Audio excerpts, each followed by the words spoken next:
तो पहला तो इसमें हो गया डेफिनेशन जो मैंने अभी बोली, यानी कि इसकी परिभाषा। परिभाषा क्या है वो अभी मैंने बोला।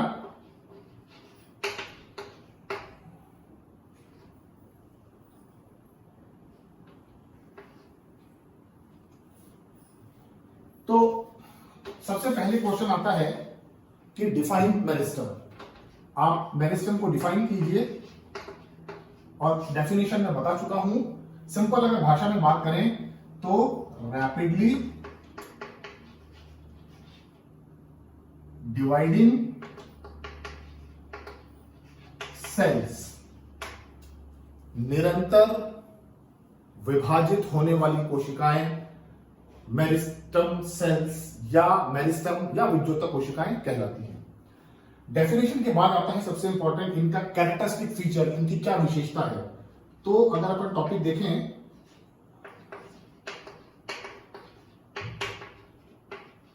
कैरेक्टरिस्टिक्स ऑफ मेरिस्टम, कि इन कोशिकाओं की क्या विशेषता है, क्या ये कोशिकाएं दूसरी कोशिकाओं से भिन्न है या उन्हीं के समान है।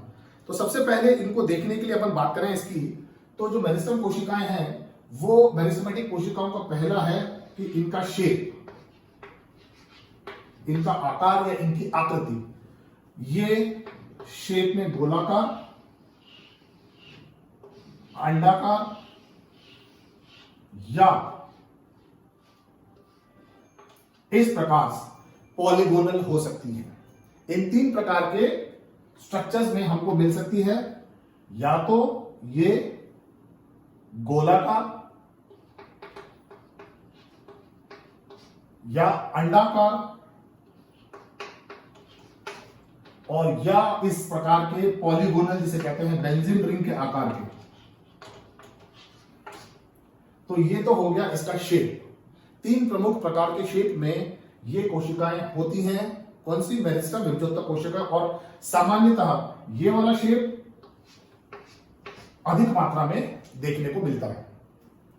दूसरे इसके अगर क्वालिटी की बात करें, कैरेक्टरिस्टिक फीचर की बात करें, तो इसका दूसरा कैरेक्टरिस्टिक फीचर है थिन वॉल्ड। मेरिस्टम कोशिकाएं, विद्युत कोशिकाएं पतली भित्ति की कोशिकाएं होती है, किसी प्रकार की मोटी भित्ति की कोशिकाएं नहीं होती। तो ये पतली भित्ति की कोशिकाएं होती है, जैसे ये बनी है पॉलीगोनल। तो अगर इनको बनाएं तो इनको बनाने में हमें इन्हें सिंपल पतली भित्ति की कोशिकाओं के रूप में दिखाना है। ये गोलाकार और ये अंडाकार, बिल्कुल सिंपल थिन वॉल्ड जिसे कहते हैं, पतली भित्ति की कोशिकाएं। तीसरा जो इंपॉर्टेंट कैरेक्टरिस्टिक फीचर है इनका, वो तीसरा इंपॉर्टेंट कैरेक्टरिस्टिक फीचर है इनका नो इंटरसेलुलर स्पेसेस, यानी अंतःकोशिकीय स्थान इन कोशिकाओं में उपस्थित नहीं होते। तो किसी भी प्रकार का अंतःकोशिकीय स्थान, इंटरसेलुलर स्पेस इनमें नहीं होता। एग्जाम्पल कैसे बनाएंगे?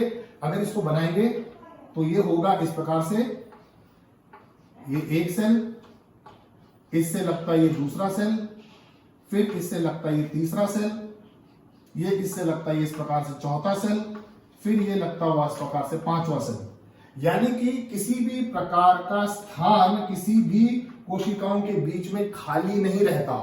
जब इस प्रकार से किसी भी कोशिका के बीच में जहां वो जुड़े हैं स्थान खाली ना रहे, ये कहलाता है इंटरसेलुलर स्पेस एब्सेंट, अंतःकोशिकीय स्थान अनुपस्थित। तो ये इसका तीसरा कैरेक्टरिस्टिक फीचर है।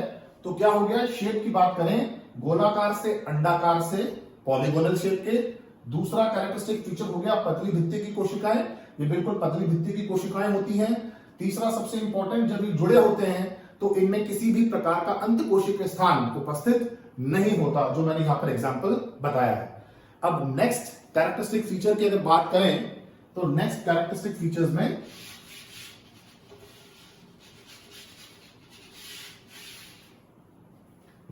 स्टूडेंट्स उसी के नीचे लिख लें, मैं यहां पर लिख रहा हूं पर स्पेस की वजह से। जो फोर्थ, चौथा बहुत इंपॉर्टेंट कैरेक्टरिस्टिक फीचर है कि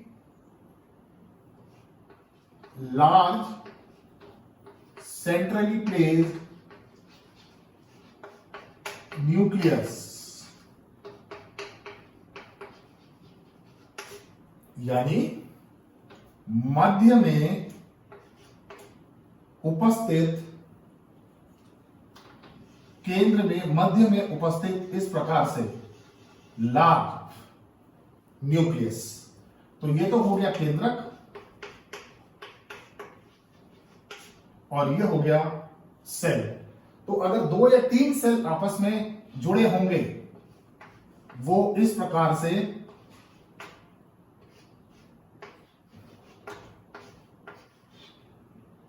बिना अंतःकोशिकीय स्थान के इस प्रकार से मेरिस्टेमेटिक सेल का ग्रुप आपको दिखाई देगा। तो अगर 3 से 4 कैरेक्टर जो अपन ने बोले हैं वो देखें तो यहां पूरे हो रहे हैं कि पॉलीगोनल आकार की कोशिकाएं, पतली भित्ति की कोशिकाएं, मध्य के अंदर उपस्थित बड़ा सेंट्रली प्लेस्ड लार्ज बड़ा केंद्रक, और किसी भी कोशिका के बीच में अंतःकोशिकीय स्थान नहीं है, अनुपस्थित है। तो 4 इंपॉर्टेंट कैरेक्टर्स ये हो गए। 5वां जो इंपॉर्टेंट कैरेक्टरिस्टिक फीचर है जो इसके बाद काम करता है बैक टू बैक, वो है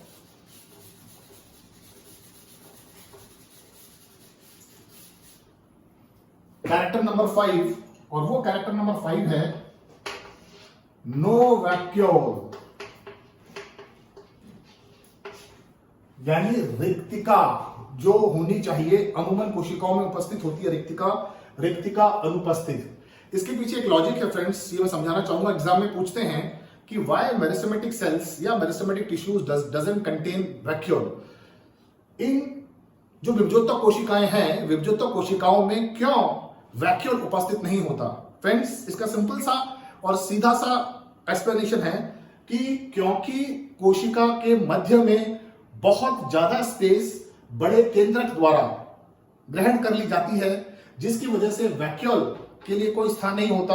और अगर वैक्यूल होगा तो वैक्यूल यहां ज्यादा यानी रिक्तिका ज्यादा स्पेस घेरेगी, और घेरने के कारण न्यूक्लियस की जो साइज है वो कम कर देगी, जिसकी वजह से विभाजन नहीं होगा। और क्योंकि ये कोशिका विभाजन के लिए ही बनी है, विभजोत्तक कोशिकाएं हैं, इस कारण इन कोशिकाओं में रिक्तिका अनुपस्थित होती है।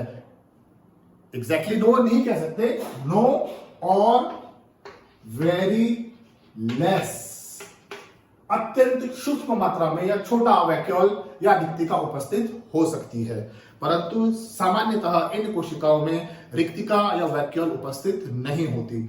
तो ये 5 से 6 इंपॉर्टेंट कैरेक्टरिस्टिक फीचर हैं। शेप के बाद 3 प्रकार के बाद इसकी भित्ति किस प्रकार की है, पतली भित्ति की कोशिकाओं से निर्मित है। उसके बाद अर्धकोशिकीय स्थान इसमें उपस्थित नहीं होते।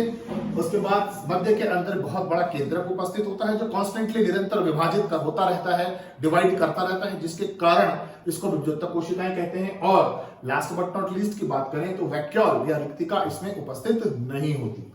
तो ये एक अगर क्वेश्चन आपके एग्जाम में आता है कि टिश्यू क्या है, टिश्यू क्या है, उसकी डेफिनेशन यानी उसकी परिभाषा जो मैंने बताई कि निरंतर विभाजित होने वाली कोशिकाएं विभाजित होकर विभिन्न प्रकार के उत्तकों के ग्रुप को निर्माण कर आगे अंगों का निर्माण करें, ऐसे निरंतर विभाजित होने वाली कोशिकाओं को विभजोत्तक कोशिकाएं या मेरिस्टेमेटिक सेल्स बोलते हैं। और इनके कैरेक्टरिस्टिक फीचर्स की बात करें यानी कि इनकी क्या विशेषता है, तो जो इनकी विशेषता है वो 5 विशेषता मैं लिखकर बता चुका हूं। अगर फटाफट रेडी रबर के रूप में अगर बात करें तो उसमें पतली भित्ति की कोशिकाएं, 3 प्रकार के इसके आकार जो मैं बता चुका हूं, मध्य के अंदर बहुत बड़ा केंद्रक उपस्थित होता है, रिक्तिका जो है होनी चाहिए वो बिल्कुल कम या ना के बराबर उपस्थित होती है, और अंतःकोशिकीय स्थान जो है उसमें उपस्थित नहीं होते। अब इन्हीं कैरेक्टर्स के आधार पर 3 प्रमुख प्रकार के रूप में इसको बांटकर अपन पढ़ सकते हैं। और वो जो 3 प्रकार हैं वो जस्ट बैक टू बैक अभी मैं वीडियो बनाऊंगा, और उस वीडियो में आपको मैं बताऊंगा कि ये मेरिस्टेमेटिक टिश्यूज ये प्लांट्स में किस प्रकार के, कितने प्रकार के हैं और किस प्रकार से कार्य करते हैं।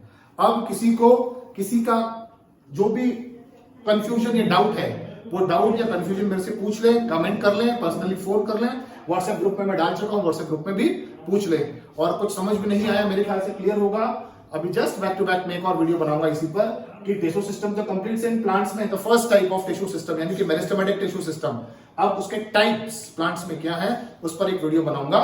सो फ्रेंड्स, अभी भी कुछ डाउट है तो बिल्कुल पूछ सकते हैं पर्सनली, फोन, कमेंट और लिखकर। Thank you.